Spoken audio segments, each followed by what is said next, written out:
Construction اور کم لاگت والے گھروں کی تعمیر۔ پاکستان کی معیشت میں تعمیرات کے شعبوں کا بہت اہم حصہ ہے۔ ہمارے بڑے پیمانے کی صنعتی پیداوار جو لارج اسکیل مینوفیکچرنگ کے شعبے پر منحصر ہے، تاہم بھاری ٹیکسوں کی وجہ سے اس شعبے کی اقتصادی سرگرمیوں پر منفی اثرات مرتب ہوتے ہیں۔ اس لیے جائیداد کی خریداری پر ود ہولڈنگ ٹیکس کی شرح 4% سے کم کر کے 2.5% اور 3.5% سے کم کر کے 2% اور 3% سے کم کر کے 1.5% کرنے کی تجویز ہے۔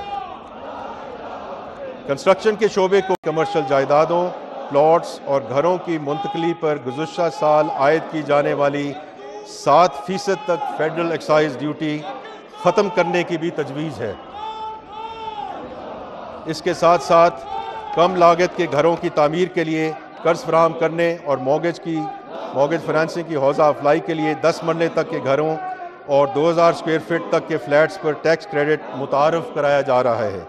اس کے علاوہ مورگیج فنانسنگ کو پروموٹ کرنے کے لیے ہم بالکل we want to get on with it, اور اس سلسلے میں ایک جامع نظام متعارف کرایا جائے گا۔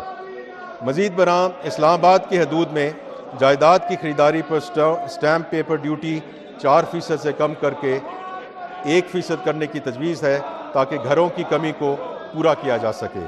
ہمیں امید ہے کہ صوبے بھی وفاقی حکومت کے اس اقدام کی حمایت کرتے ہوئے غیر منقولہ جائیداد کی منتقلی پر عائد بھاری ٹیکسوں میں کمی کریں گے۔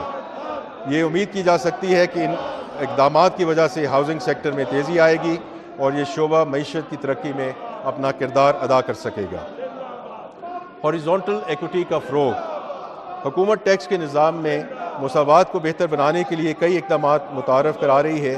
یہ دیکھا گیا ہے کہ جہاں کمانے والے لوگ اپنی تنخواہ اور کاروبار سے ہونے والے آمدنی پر بھاری ٹیکس ادا کرتے ہیں، وہاں غیر فعال طریقے سے کمانے والے اور قرض پر منافع حاصل کرنے والے نسبتاً کم ٹیکس ادا کرتے ہیں۔ اس لیے مساوات کو یقینی بنانے کے لیے mark up income per tax کی شرح بڑھا کر 20% کرنے کی تجویز ہے۔ تاہم چھوٹے پیمانے پر بچت کرنے والے اور اس آمدنی پر انحصار کرنے والے پر اس شرح کا اطلاق نہیں ہوگا، کیونکہ یہ شرح قومی بچت اسکیموں پر عائد نہیں ہوگی۔